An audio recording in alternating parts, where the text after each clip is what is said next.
Voilà, comme cela a été annoncé ce matin, on revient sur le psaume 67 avec cette question « Pourquoi Dieu nous bénit-il » On avait une première partie ce matin, on va avoir une deuxième partie maintenant. Donc on revient sur la lecture de ce psaume 67.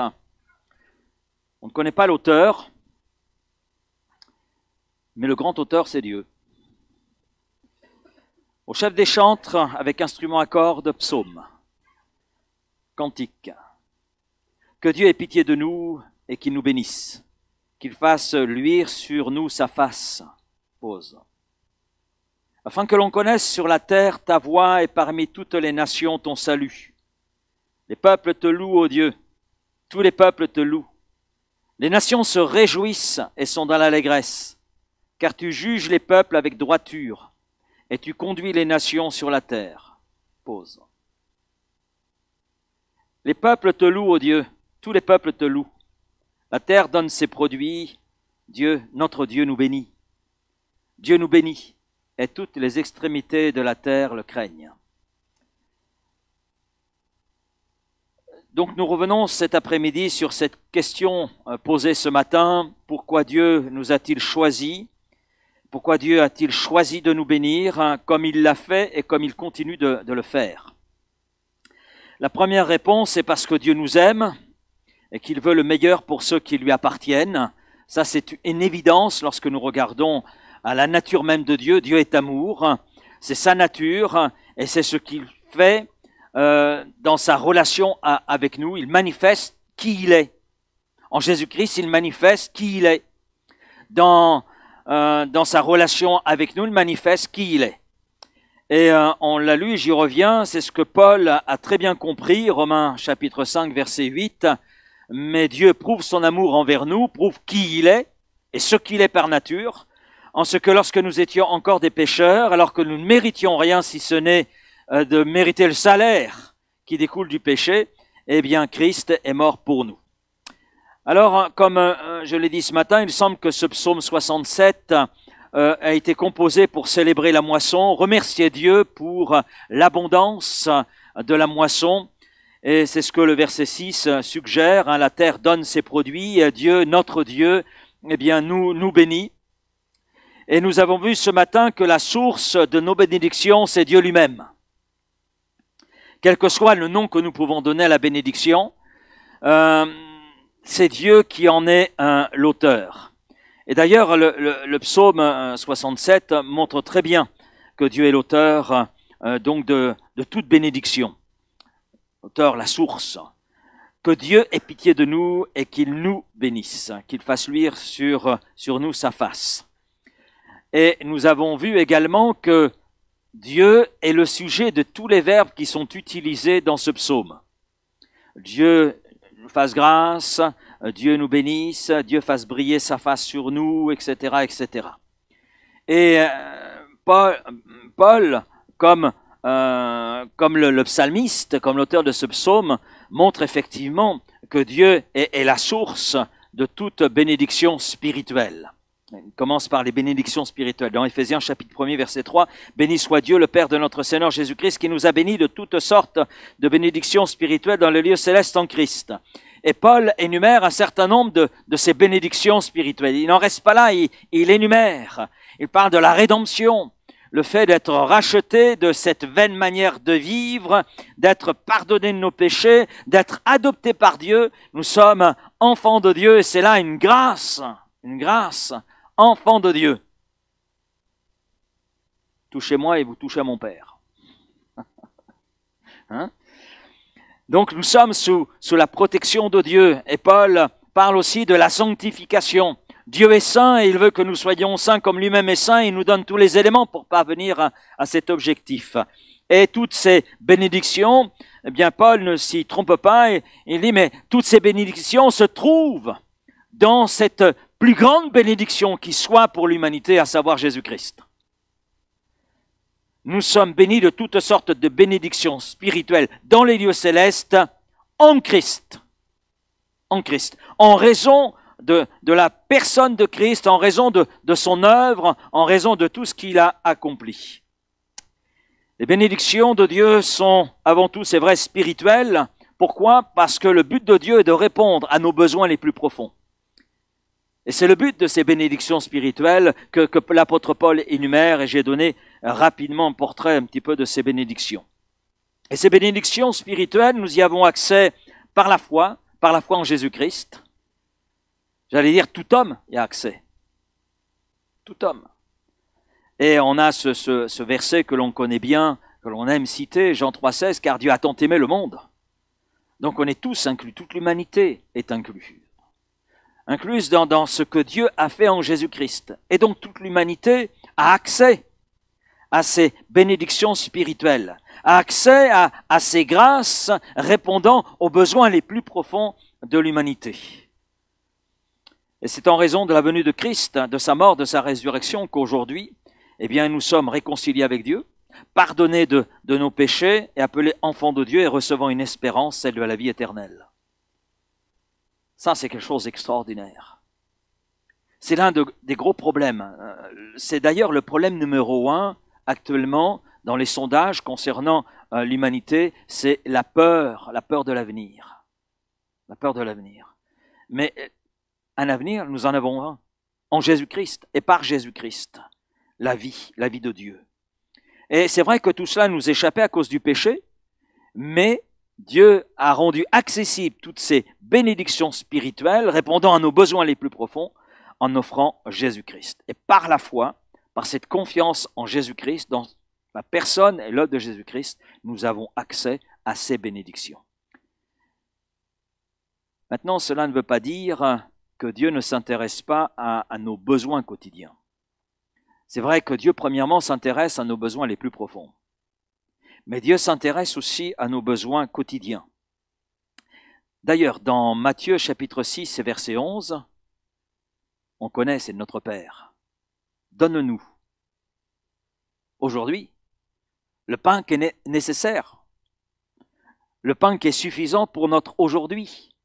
Le pain, c'est ce qu'il y a de plus élémentaire, Et Dieu nous montre par cela même qu'il est attentif à nos besoins quotidiens et qu'il veut y répondre. Et le ministère de Jésus, tel qu'il est présenté par les 4 évangélistes, nous montre que Dieu, justement, dans son amour, dans sa grâce, eh bien, a une attention réelle à nos besoins quotidiens.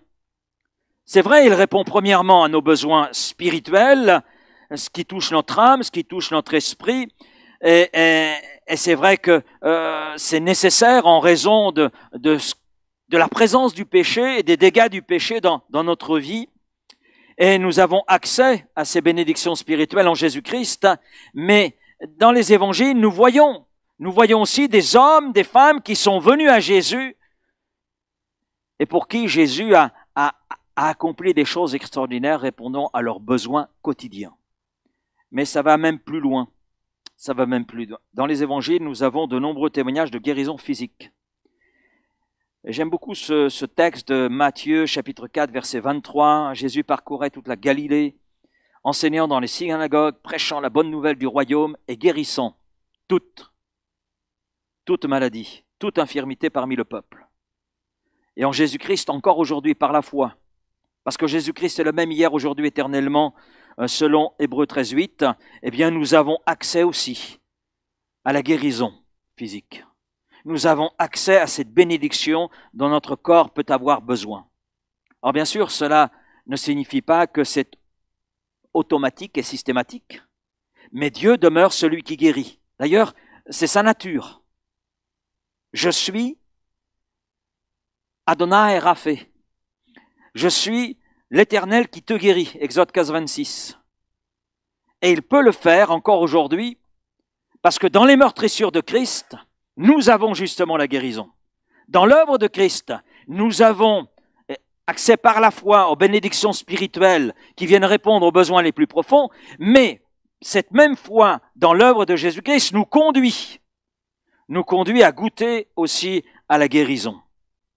Et le mot guérir est très intéressant parce que dans ce mot, ça recouvre le fait d'être rétabli. Ça couvre aussi le fait de devenir saint, ça couvre aussi le fait d'être réparé. Ça couvre tous ces aspects. Tous ces aspects. Dans ce mot guérir qu'elle a utilisé et qui est attaché à la personne de Dieu, je suis l'Éternel qui te guérit, donc je suis l'Éternel qui répare dans ta vie ce qui est brisé, qui restaure dans ta vie ce qui est là en ruine. Je suis le divin médecin, je suis celui qui est capable de penser les blessures qui sont les tiennes. Ce mot guérir couvre tous ces aspects. Mais ça va plus loin encore.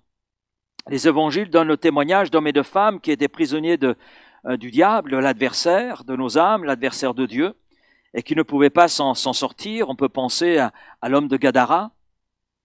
Et Jésus dit, il faut que nous traversions, parce que Jésus avait en perspective cet homme, Gadara, qui était sous l'emprise, non pas d'un démon, mais d'une légion. Donc, il était bien habité. Et les membres de sa famille, les membres de sa communauté ne pouvaient rien pour lui. Ils ont tout essayé. Même l'une des solutions qu'ils ont essayé, c'est de l'enchaîner. Mais il était capable de briser les chaînes. La légion qui l'habitait conduisait à avoir une force qui dépassait ses capacités humaines. Et Jésus est allé vers cet homme. Et Jésus l'a béni. Et les évangiles nous donnent ce témoignage et bien d'autres. Alors que personne ne pouvait venir en aide à cet homme, eh bien Dieu en Jésus-Christ l'a délivré. Et l'apôtre Jean, dans sa première lettre, écrit ces paroles, 1 Jean 3, verset 8, « Le Fils de Dieu apparut afin de détruire les œuvres du diable. » Et là encore, cette bénédiction trouve sa source dans ce que Dieu a fait en Jésus-Christ, sur le bois de la croix. Et puis les bénédictions touchent également l'aspect matériel. On remarque que Jésus a accompli, on le lit dans l'évangile de Matthieu, à vrai dire, ce miracle est rapporté dans les 4 évangiles et se reproduit 2 fois. C'est la multiplication des pains. Jésus a multiplié 5 pains et 2 poissons pour nourrir 5000 hommes. À ce chiffre, il faut ajouter les femmes et les enfants. Et le texte précise qu'il est resté 12 corbeilles. Matthieu 14, les versets 14 à 21. Dans le chapitre suivant, Jésus récidive avec 7 pains et quelques petits poissons. Et là, c'est pour nourrir 4000 hommes. Et aux 4000, il faut rajouter les femmes et les enfants. Tout le monde fut rassasié. Et il est resté 7 corbeilles de nourriture. Là, c'est dans Matthieu 15, chapitre suivant, donc, versets 32 à 38. Et Jésus est encore capable de renouveler cela, puisqu'il est le même. Le Jésus que nous voyons à l'œuvre, que nous voyons cheminer avec des disciples, avec une foule, Jésus qui est mort sur la croix, Jésus qui est ressuscité, Jésus qui est à la droite de Dieu le Père, qui intercède pour nous, il est le même. Il est même, quelles que soient les générations, il demeure le même. Et nous avons donc accès à ces mêmes grâces que ces hommes et femmes ont pu avoir accès. Tout est là en Jésus-Christ. Et Paul l'a très bien compris, puisqu'il dira non seulement que nous sommes bénis de toutes sortes de bénédictions spirituelles dans les lieux célestes en Jésus-Christ, mais il ajoute dans une autre épître que nous avons tout pleinement en Jésus-Christ. Le tout pleinement couvre tout ce dont nous avons besoin, quels que soient les aspects dans lesquels nous réclamons l'aide de Dieu. Donc nous voyons que les bénédictions de Dieu sont variées et touchent tous les aspects de notre vie. Elles témoignent du combien Dieu nous aime, avec quelle intensité Dieu nous aime. Dieu aurait pu simplement se contenter de bénédictions spirituelles. Je vous bénis dans ce domaine-là parce que c'est le domaine le plus profond, le plus essentiel qui soit. Non. Dieu nous bénit dans tous les domaines de notre existence. Et tout cela parce qu'il nous aime, tout cela aussi parce que nous avons une grande valeur à ses yeux. Et pourtant, nous ne méritons aucune des bénédictions que je viens de citer. Personne ne peut dire « mais moi je mérite la guérison ». Personne ne peut dire « mais moi je mérite le salut ». Personne ne peut dire « mais moi je mérite d'avoir le portefeuille aussi bien rempli qu'il peut l'être aujourd'hui ». Et ça, le psalmiste l'a très bien compris, nous l'avons vu ce matin, que Dieu ait pitié de nous et qu'il nous bénisse. Et là, le psalmiste ne dit pas « Dieu me bénit parce que je le mérite ». Il a très bien compris qu'il ne méritait rien, mais que Dieu avait pitié de lui, elle lui avait fait grâce et le bénissait. C'est vrai pour le psalmiste, mais ça l'est pour tout être humain, pour chacun d'entre nous. Ce que nous méritions, c'est la mort éternelle, puisque le péché, qui est le rejet de Dieu, a son salaire, et le salaire du péché, c'est la mort éternelle. C'est-à-dire être privé d'une possibilité d'entrer à un autre moment après notre mort dans la présence de Dieu. Non, non. Il réserve aux hommes de mourir une seule fois, après quoi vient le jugement. C'est terminé. Et je crois que c'est la pire des choses qui puisse arriver à un homme. Je dis c'est la pire des choses parce que nous avons un témoignage dans l'Écriture, dans le livre de la Genèse, avec Caïn, qui a commis un meurtre. Et Caïn, à un moment donné, est saisi et il dit, mais où irai-je? Où irai-je loin de ta face? Où puis-je aller? On peut traduire, où trouverai-je sécurité? Où trouverai-je réconfort? Il réalise les choses, mais un peu tard, malheureusement pour lui. D'autant plus qu'il a eu la possibilité d'agir autrement que ce qu'il a agi, mais il n'a pas tenu compte de ce que Dieu lui a dit. Que nous puissions saisir son témoignage et tenir compte de ce que Dieu nous dit à travers sa parole. Mais Dieu, dans son amour, donc, exprimant Jésus-Christ en son Fils, Jésus, ce merveilleux don, a décidé de nous offrir la possibilité de vivre autre chose que ce que nous méritions. Et je crois que c'est vraiment un honneur que Dieu nous fait. Et nous y avons accès uniquement par la foi. Je n'ai rien à faire. Je n'ai rien à faire tout simplement parce que tout est accompli. Et je ne peux pas faire mieux que ce qui a été accompli. Quand bien même je donnerai ma vie, de toute façon, ce n'est pas suffisant. Et puis comme ma nature est une nature pécheresse, de toute façon, ça ne servira à rien. Donc c'est Christ qui a fait tout le nécessaire. Et nous avons juste à recevoir. Et comme nous l'avons vu ce matin, et j'y reviens, le mot bénir révèle deux choses, la grandeur et la nature de Dieu, mais aussi notre responsabilité vis-à-vis de Dieu, puisque dans le mot bénir, il y a l'idée de s'agenouiller devant Dieu afin de l'adorer, de le remercier. Et la leçon que nous avons extraite ce matin est que l'un des buts des bénédictions est que nous découvrions qui est Dieu et que nous nous rapprochions de lui, le donateur, celui qui bénit. Mais ça ne s'arrête pas là. Le psaume 67 se poursuit. Verset 2. Afin que l'on connaisse sur la terre ta voie et parmi toutes les nations ton salut. Pourquoi Dieu nous bénit-il comme il le fait et pourquoi continue-t-il à nous bénir?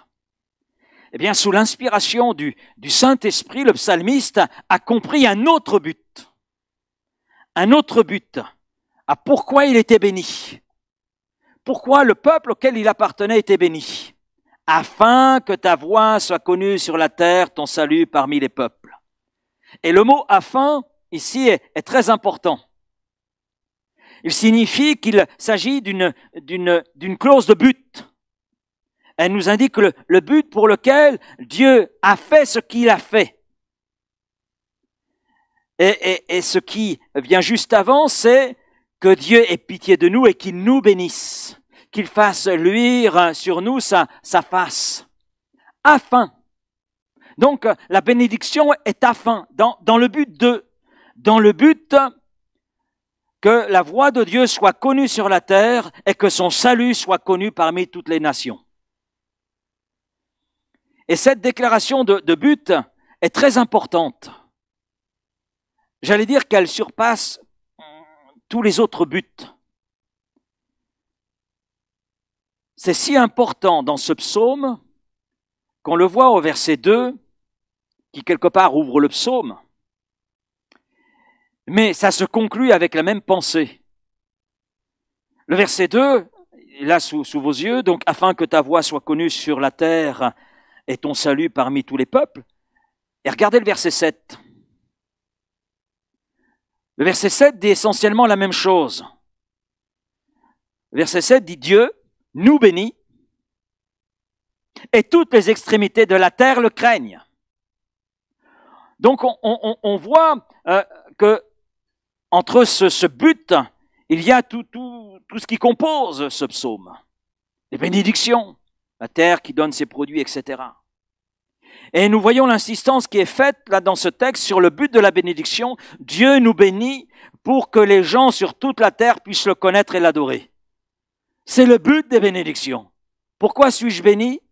Eh bien, je suis béni pour que les gens autour de moi, les gens sur toute la terre, puissent le connaître celui que j'adore, celui qui me bénit, et puissent l'adorer à leur tour comme moi je dois l'adorer, et comme je suis appelé à l'adorer.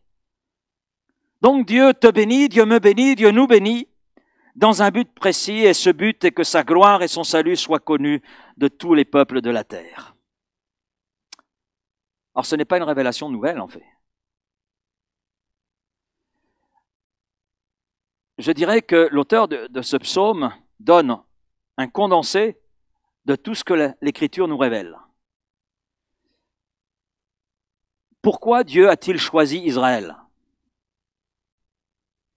Pourquoi?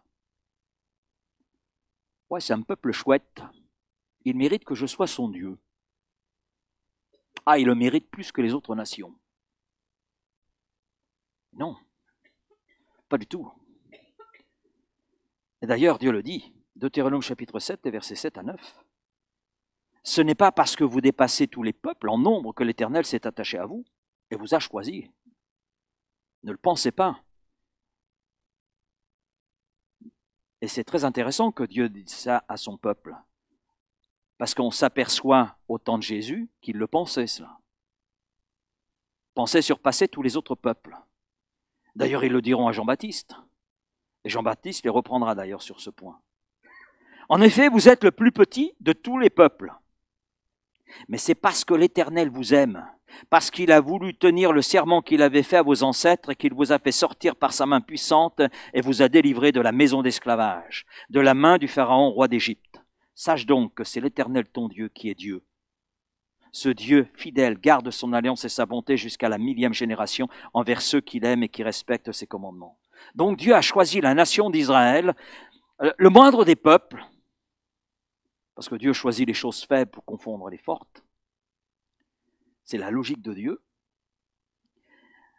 Donc Dieu a choisi la nation d'Israël pour être son peuple, duquel naîtrait Jésus-Christ, qui nous a sauvés du péché et de la mort. Amen. Et Dieu avait promis un Messie après la chute d'Adam et Ève. Genèse 3,15. Et Jésus-Christ, et c'est vrai, c'est la raison pour laquelle Dieu a choisi le peuple d'Israël.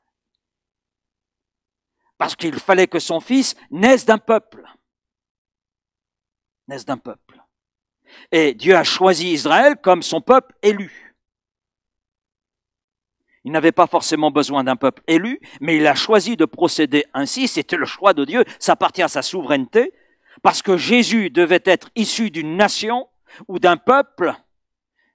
Et donc Dieu a choisi Israël, le moindre des peuples. Maintenant, Dieu n'a cependant pas choisi la nation d'Israël que pour l'avènement du Messie. Sa volonté était qu'Israël soit témoin de l'amour et de la grâce de Dieu parmi les nations. C'était l'objectif de Dieu. L'objectif de Dieu. L'intention de Dieu était que Israël soit un peuple distinct des autres peuples, des autres nations, et que ce peuple, faisant alliance avec Dieu, montre qu'il était différent et révèle qui était Dieu. Israël a en grande partie failli à cette tâche. Maintenant, Dieu n'a pas failli à la sienne, à l'égard de ce peuple, puisque le Fils unique de Dieu s'est fait homme et est né au milieu de ce peuple. Parce que Dieu n'est pas un homme pour mentir, et Dieu n'est pas un homme pour tromper, pour ne pas tenir ses promesses. Donc il avait promis, ce qu'il a promis s'est accompli. Jésus est bien né du milieu de ce peuple. Mais le peuple a failli dans le témoignage qui devait être le sien au milieu des nations. On a un autre passage intéressant, c'est l'appel de Dieu à Abraham. Genèse 12. Abraham, père des croyants, modèle dans la foi. Mais c'était le but de Dieu pour lui, qu'il soit un modèle. Dieu parle à Abraham dans ce chapitre 12 et lui dit ceci au verset 2, « Je ferai de toi une grande nation et je te bénirai. » D'accord, ok. Mais Dieu ne s'arrête pas là. Dieu ajoute, « Et ainsi tu seras une bénédiction. » Parce qu'en toi, toutes les familles de la terre seront bénies. Donc Dieu n'a pas simplement appelé Abraham pour le bénir lui, mais aussi pour bénir la génération qui allait suivre, descendre de lui, et que ainsi Abraham et la nation descendant de lui puissent être un témoignage au milieu des nations. Et on voit ce but de Dieu à travers toute l'histoire de ce peuple. Il y a une histoire qu'on aime particulièrement, c'est l'histoire d'Esther. Là, on va des siècles plus tard. Hein. On laisse Abraham derrière. Pourquoi Dieu l'a élevée? Pourquoi est-elle devenue reine de Perse? Parce qu'elle était belle? Parce que sa beauté surpassait toutes les femmes de Perse? C'est possible. Mais ce n'était pas le but de Dieu. Elle n'est pas devenue reine simplement à cause de sa beauté. Pas du tout. Dieu l'avait bénie pour quelque chose de bien plus important, pour pouvoir l'utiliser pour sa gloire, et cela pour le salut du peuple. Et c'est Mardochée qui a compris cela. Le tonton, il a très bien compris. Il dira dans Esther chapitre 4, verset 14, « Et qui sait, si ce n'est pas pour un temps comme celui-ci que tu es parvenu à la royauté. » Ouais. Une petite orpheline qui devient reine de Perse, du royaume qui était le plus important à l'époque, le plus puissant à l'époque. Dieu l'a bénie, amen. Mais Dieu ne l'a pas bénie simplement pour elle-même. Dieu l'a bénie pour le salut de son peuple. Dieu l'avait bénie en lui accordant la position qu'elle occupait afin qu'elle puisse être une bénédiction pour les autres, en bénédiction tout particulièrement pour son peuple. Et nous voyons cela à plusieurs reprises dans les Écritures. Dieu ne nous bénit pas simplement pour nous-mêmes. Il ne nous bénit pas pour nous bénir. Il nous bénit dans un but, que ses voies soient connues sur la terre, que ses voies, son salut soient connus autour de nous. Et nous voyons tout au long de ce psaume 67, regardez bien toutes les fois où le mot peuple, nation et terre sont utilisés. Verset 2, « Afin que ta voix soit connue sur la terre, ton salut parmi toutes les nations. » Verset 3, « Que les peuples te louent, ô Dieu, que tous les peuples te louent. » Verset 4, « Que les nations se réjouissent et chantent de joie, car tu juges les peuples avec droiture. » Verset 5 encore, « Que les peuples te louent, ô Dieu, que tous les peuples te louent. » Verset 7, « Dieu nous bénit afin que toutes les extrémités de la terre le craignent. » Donc le psaume 67 nous dit clairement que Dieu nous bénit dans un but précis, faire connaître Dieu dans le monde entier. Dieu ne nous bénit pas simplement pour nous-mêmes. Oui, il nous aime. C'est sûr. Et heureusement. Mais il nous bénit pour que nous puissions avoir un impact autour de nous. Ce matin, j'ai dit que nous étions le peuple le plus béni de la terre. Cet après-midi, nous sommes le peuple le plus puissant de la terre. Oui, je redis, nous sommes le peuple le plus puissant de la terre. Parce que Dieu a la toute-puissance. Et cette toute-puissance, il la communique à son peuple. Parce que si Dieu nous dit « Je vous bénis afin que toutes les extrémités de la terre me craignent », Dieu nous donne sa puissance pour cela. Je vous bénis, je vous communique ce qui est de moi, je vous communique de ce qui est ma nature. Donc, ces bénédictions témoignent de la nature même de Dieu, donc de son amour. Et on s'arrête trop souvent là, on oublie que Dieu nous donne aussi sa puissance. Parce que son amour est puissant. C'est son amour qui a vaincu le pécheur. Son amour manifesté, prouvé à Golgotha. Un amour puissant. Et sa puissance, il nous la communique. Parce que ce qui coule en nous, c'est la vie de Dieu. C'est la vie de Dieu. Cette vie nouvelle, cette vie du royaume de Dieu. Et il nous bénit pour que, justement, nous puissions avoir un impact sur le monde sur le monde qui nous entoure, à commencer par Vitrolles. Amen. Donc la question, pourquoi Dieu nous bénit-il? J'ai tourné les choses différemment. Dieu nous a-t-il bénis pour que nous puissions avoir une plus grande maison? Dieu nous a-t-il bénis par une guérison dans notre corps simplement parce que nous le méritions? Dieu nous a-t-il bénis en répondant à nos besoins matériels pour que nous ayons une vie meilleure? C'est souvent comme cela que sont perçues les bénédictions de Dieu.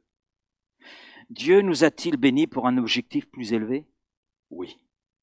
Étendre son royaume afin que son nom soit connu sur toute la terre. Et le psaume 67 nous dit que Dieu nous a bénis comme il l'a fait et comme il le fera encore demain, afin que nous puissions être une bénédiction pour atteindre toutes les nations, pour atteindre tous les hommes qui sont autour de nous. Et ce n'est pas simplement une question d'argent. Bien souvent, on en fait une question d'argent. Nos bénédictions financières ne sont qu'un type de bénédiction que Dieu nous donne. C'est tout. Parce que dans le mot bénédiction, quand on l'envisage sous l'angle de Dieu, le mot bénédiction couvre tous les domaines, pas simplement le domaine financier. Dieu nous bénit par une grande variété de bénédictions. Il nous a donné toutes les bénédictions que nous avons afin que nous puissions utiliser ces bénédictions pour être une bénédiction pour le monde étant de son royaume.